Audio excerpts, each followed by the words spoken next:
Hi everyone, this is Sam with Wine News in 5. Before I get to global news, congratulations are in order. On April 30th, the Wine and Spirit Education Trust, which is now in its 55th year, held their diploma graduation ceremony in London. 809 graduates from 46 countries were honored. A huge congratulations to all of them, especially to Joe Kitley, an NHS doctor who took home this year's Vintners Cup for the highest mark across all areas of the WSET.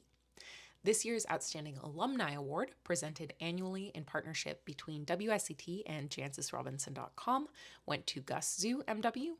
The award recognizes a diploma graduate who's made an exceptional contribution to creating positive change within the global drinks industry.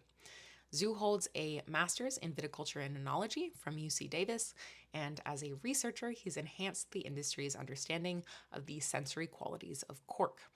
As a teacher, he's educated his share of WSET and MW students, and as the author of Behind the Glass, the chemical and sensorial terroir of wine tasting, he's made wine science accessible and engaging. Congrats to Gus. In terms of global news, today we'll check back in on Bordeaux 2024 en premiere before looking at Argentina's 2025 harvest, a new company combining Accolade and Pernod Ricard's wine assets, wildfires in South Africa, and the release of Bhutan's first wine. First up, let's check back in on Bordeaux EP. I discussed 2024 Bordeaux en premiere last week and explained that with past vintages retailing for less than their EP prices and 2024 being an incredibly difficult vintage, EP buyers should keep an eye on James Lawther MW's EP scores and Nick Martin's price comparisons on our forum. Last week saw many Chateaux release well under their 2023 EP prices, but not enough to call anything great value. This week saw Chateau Lafite Rothschild and Chateau Angelus drop prices 31% compared with 2023. That's a decent reduction if you intend on drinking the wines, but as Nick Martin points out, if subsequent prices mirror those for the most recent comparable vintage, 2021, and if you're investing and you're accounting for inflation and trading costs, then you're really barely breaking even. On to Argentina's 2025 harvest. Thank you to Amanda Barnes, MW, for this. She wrote an excellent overview of the 2025 harvest that we published on Monday. I really encourage you to go read her report. Argentina's 2025 harvest was one of the earliest on record, with reds beginning to be harvested in mid-February. As Barnes explains, most of the growing season was relatively moderate and hazard-free, but temperatures spiked in early February, causing sugars to rise rapidly and pushing producers to rush to bring in fruit. Then, at the end of February, temperatures plummeted, and Cuyo, which is the area accounting for the largest production of wine, saw heavy rains. This created a distinct divide in the character of the red wines in the 2025 vintage.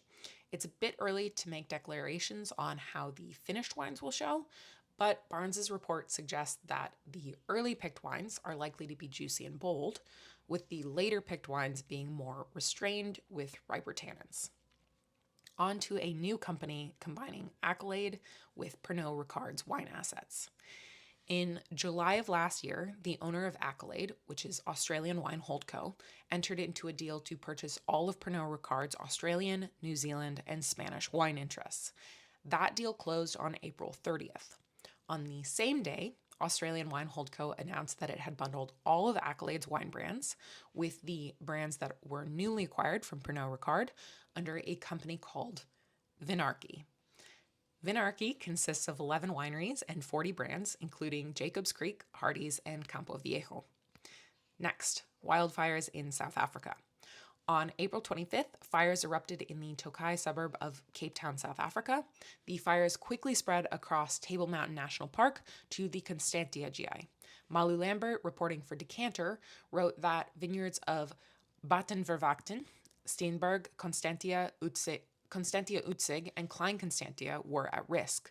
Due to the combined efforts of firefighting teams and winemaking teams, only about a quarter hectare of the Baden-Verwachten vineyard was damaged. As of April 30th, ENCA reported that fires have been contained. To be clear, fires did not affect the 2025 vintage. Fortunately, harvest for 2025 concluded about a month ago. Finally, the release of Bhutan's first wine. Last September, Jancis wrote about the fledgling Bhutanese wine industry, which is led by the recently established Bhutan Wine Company, which rooted their first vines in 2019. Since 2019, the company has planted a total of 80 hectares, which is 200 acres. The first commercial vintage will be in 2024, from which Jancis tasted Sauvignon Blanc, Riesling, Syrah, Tempranillo, and Pinot Noir. However, one barrel of 2023 was made. This barrel combined every red and white grape variety planted in Bhutan from every vineyard. From this barrel, two 7.57-liter bottles of a wine dubbed the Himalayan have been released. One will be presented to the King of Bhutan. The other was sold at auction last week for $18,750 US dollars. To be fair, that price does include a week-long guided tour of Bhutan, lodging, and in-country transport, but it's still a pretty impressive feat for a country that's never produced wine before. That's all for this episode of The Wine News. If you enjoy this newscast and you'd like to see it continue, please subscribe to jancisrobinson.com. And if you have breaking news in your area, please email me at news@jancisrobinson.com.